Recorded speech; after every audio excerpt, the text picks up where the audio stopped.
Because if you say fetuses are not people, then they don't have that inherent worth and dignity and value that we're talking about. What's up, guys? Welcome back to my channel. I'm Emily. I'm Rebecca. And I create Christ-centered conversations about topics missing from mainstream messages. So if that's your cup of tea, make sure to subscribe down below. And while you're at it, you can follow along on my Instagram, which we link down in the description box below. Without further ado, let's get into the video. I'm going to explain what this video is going to be like, and then it's going to be. So, manifestation. We're really against that.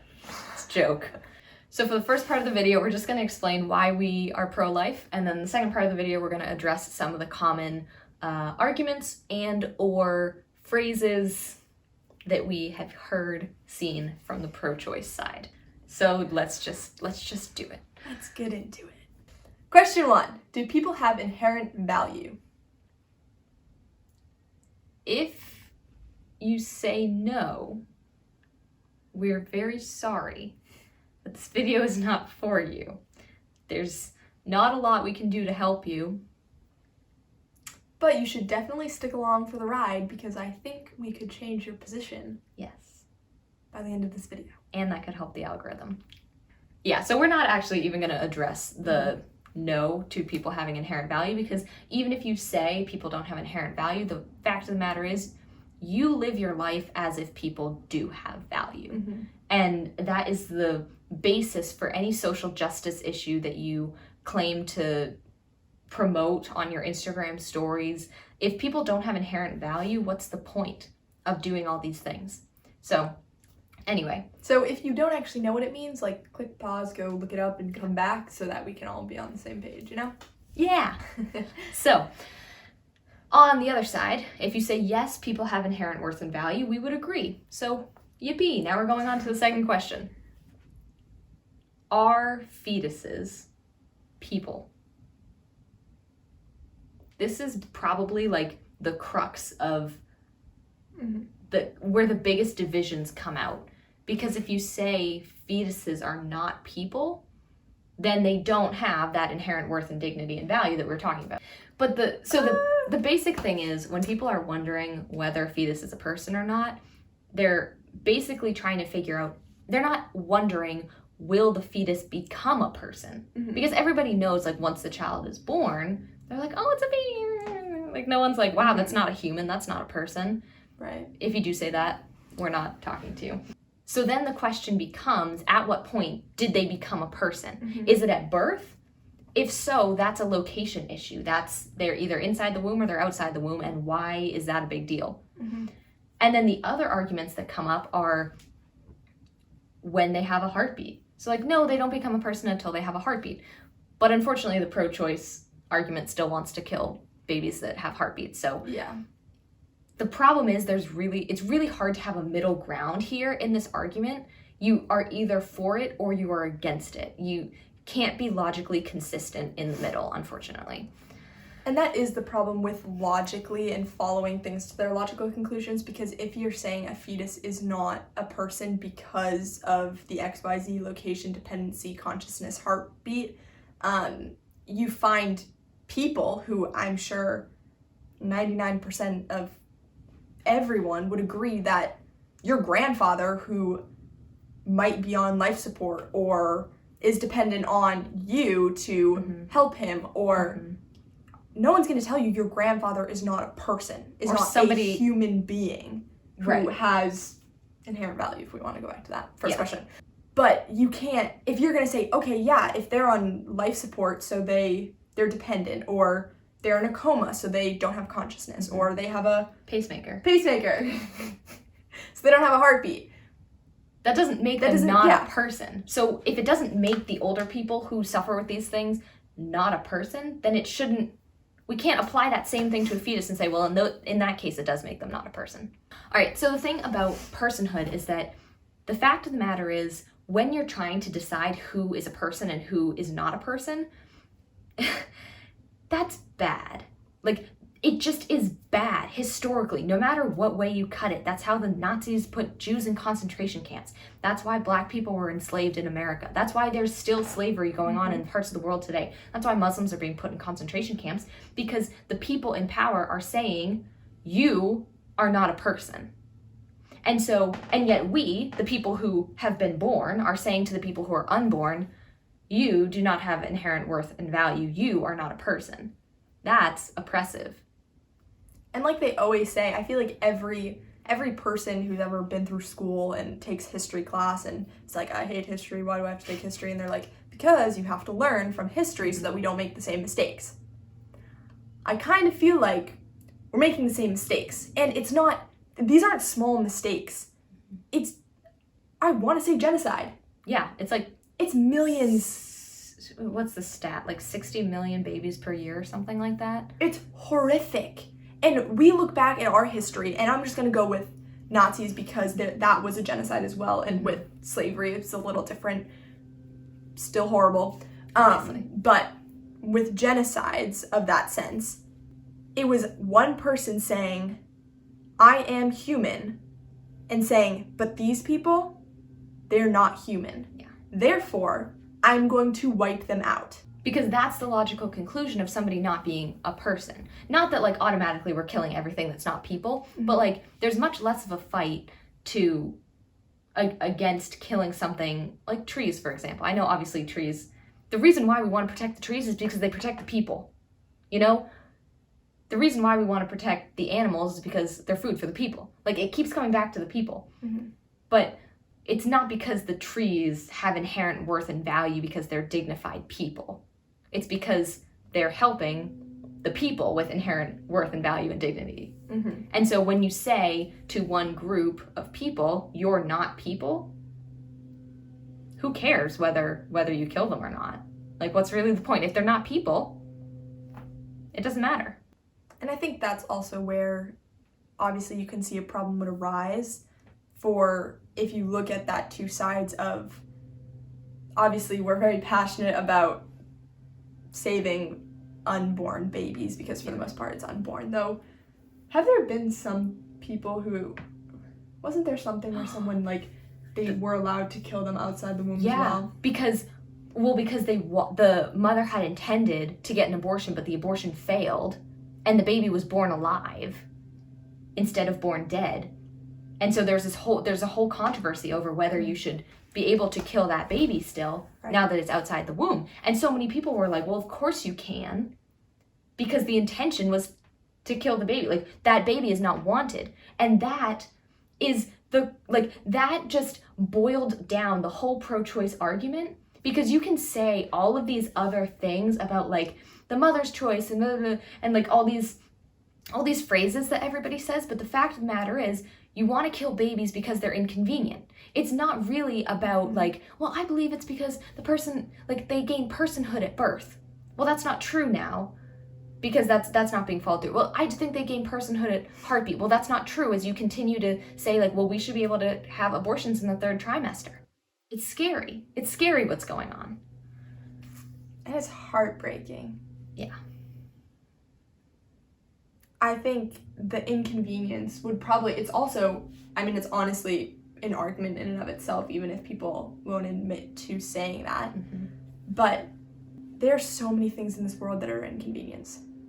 Traffic, inconvenience, plow through them. Kill all the people in line in front of you. Just keep driving. I mean, if you leave a mess behind you, who cares? It's an inconvenience. Yeah. Like, there are so many things in this world that are inconveniences to us. Yeah. But it doesn't make them right. Like, just because it's an inconvenience that you lost your job and don't have money does not mean that you can go rob places. That's still a crime. Just because it's an inconvenience to you doesn't mean we can do the things that we know are wrong, like murder children. So that was the whole point for, if you say that a fetus is not a person, that's kind of what we would say to talk about that, to show that really they are a person. Life begins at conception, because it can't begin at any of these other places, or else you'd have to strip away personhood from other groups of people. Also, taking away personhood from someone who has it because you are in the place of power is how genocide happens and how slavery happened and how all these horrible evils have happened. So, on the other side, if you say, yes, a fetus is a person, but you still say, I still think we should be able to kill them, we have to ask, like, what makes you able to kill them? Like, at what point do you say, yes, you can kill them here, but not here? What are some things that people say to that? Well, I think we have all of the same arguments from before.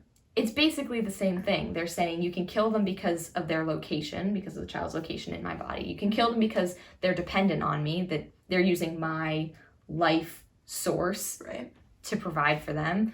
You can kill them because I don't have a heartbeat yet. You can kill them because I don't have consciousness. But obviously you're not killing people in comas.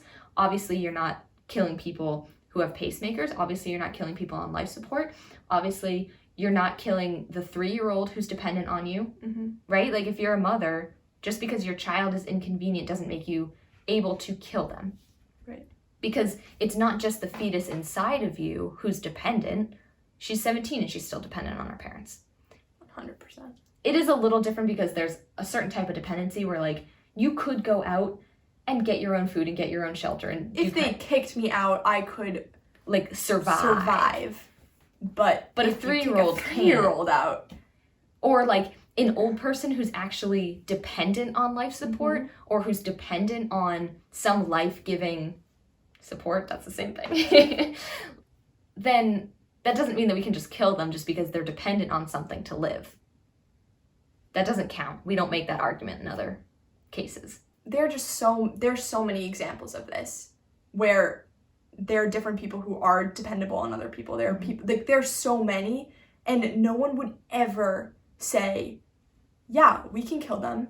Like, if you had a child who had a disability, and I don't know, let's say normally kids, like, move out 18, you're an adult, you move out, you get your own apartment, you're living on your own money, like, you're not really dependent on your parents anymore because you're not using their finances, they're not feeding you, they're not housing you, you are on your own, you're dependent on yourself, you're an independent person. If you have a disability, sometimes you can't do that. Sometimes there are people living in their parents' homes for the rest of their lives because they will forever be dependent on their parents because they have a disability that keeps them from being able to become independent. Yeah.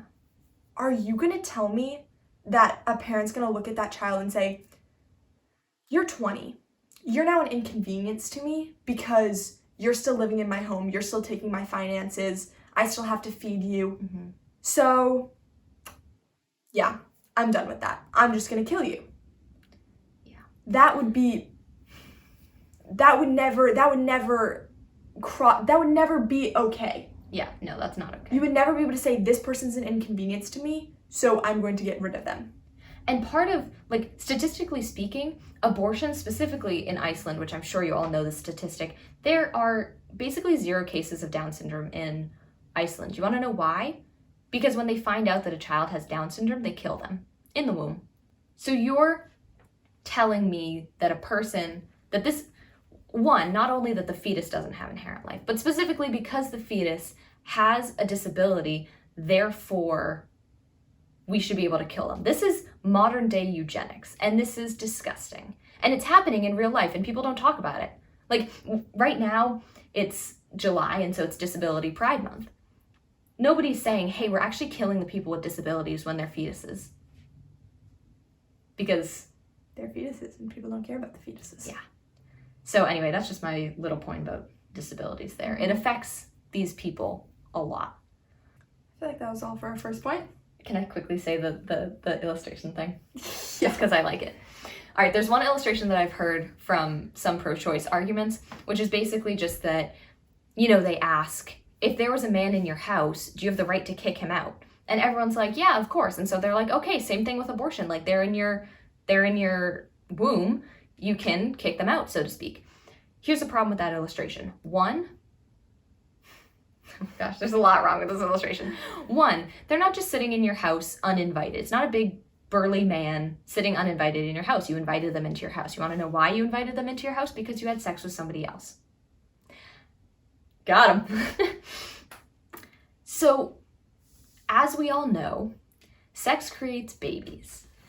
And that's not a contested fact. There's not a whole lot of other ways. There are some, but not a whole lot of other ways to create life.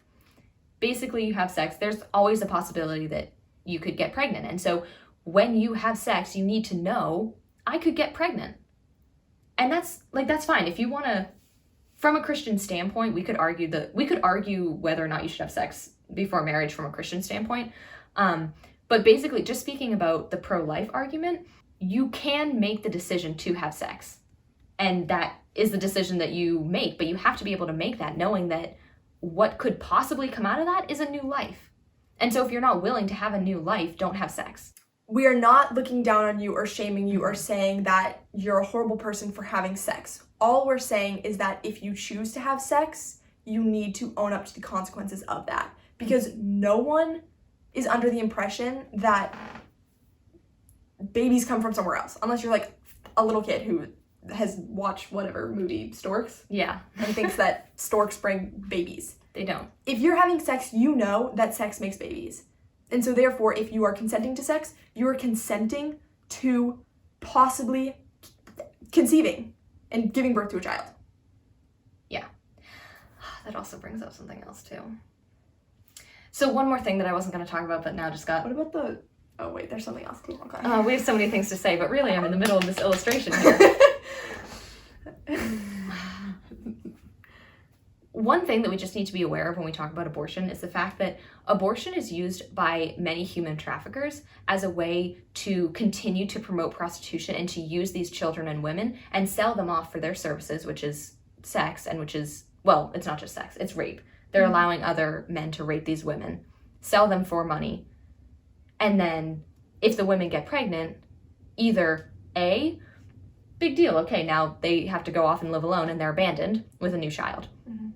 Or they get an abortion so that the women can go back out and keep making them money. That's abhorrent. And that's what abortion is being used for. Not in all cases, obviously not in all cases, but that is part of the draw for some people for abortion is, well, I know I can get abortion so I can sell these women into sex trafficking. And we just need to be aware of like the actual facts about what's going on. Mm-hmm. Do you have another thing? Yeah. And also just to lightly touch upon the rape factor, because obviously that is something where, that is a real thing where some women get raped and they say, well, I didn't consent to this child, so I don't want it. And we are against rape. We think it is very wrong and it's not okay. But what was the guy's name? Jeff Durbin. Jeff Durbin. I'll link him down below because he has wild videos about abortion. Anyway. He said something about how he hates rape so much that he thinks that the rapist should get the death penalty and not the child.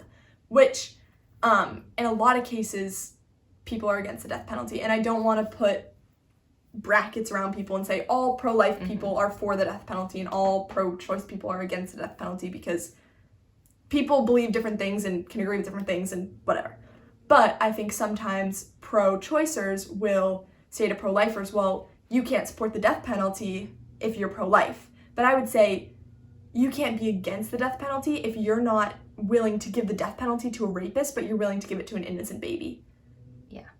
Like, you can't say, this innocent baby who is conceived due to a crime took place and a baby was conceived. This baby is innocent, I'm going to kill it, instead of punishing the person who committed the crime. Mm-hmm.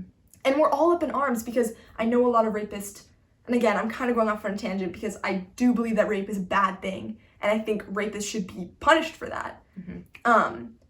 And everyone is upset about the fact that a lot of rapists aren't getting punished because it's hard to catch them, it's hard to prove things, lots of things like that. So a lot of rapists aren't even getting jail time for it, yet you're still letting the baby die. It's just not right. But anyway, I just wanted to say that we are very much against rape, but we're talking about majority fact. The majority of cases, which are, you are actually inviting this child into your home. Back to the illustration. Back to the illustration. So it's not just that this guy broke in through the window, is now in your home, and you get to decide if you can kick him out. It's that you invited him into your home, and also he's not a guy, he is 1 year old.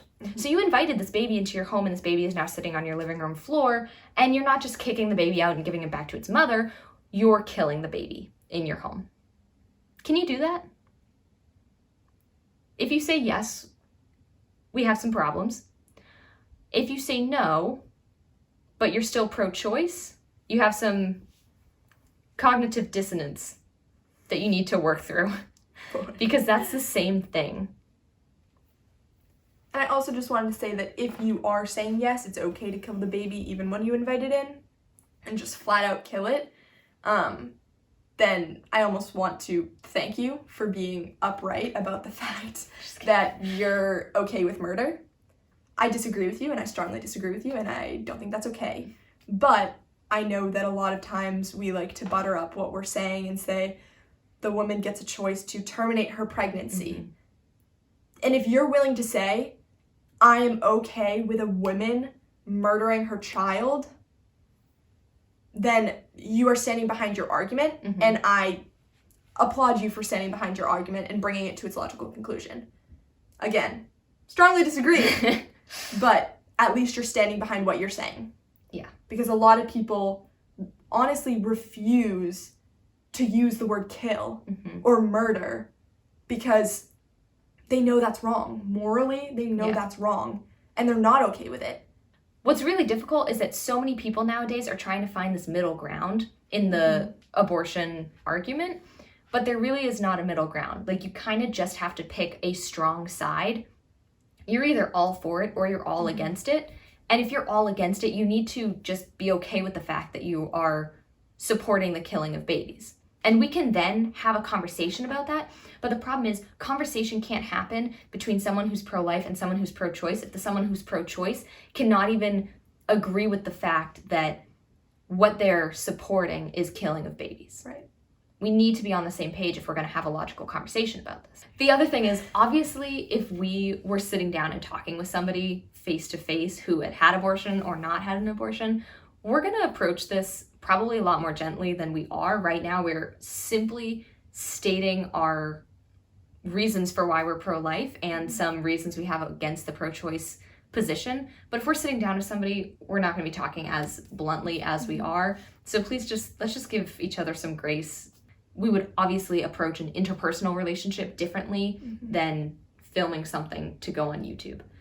But since this is a conversation, I would love to hear all of your thoughts, whether you have things that you agreed with or whether you had things that you disagreed with, things that you think we had missed. We'd love to respond to those. And if there are things that we want to keep talking about, we could always make a part 2. And the first thing that came up was the whole claim of you're not pro-life if you don't support taxpayer-funded healthcare, open borders, Green New Deal, what have you. Like, all of these often liberal left ideas that people want, we say, you're not pro-life if you don't support this.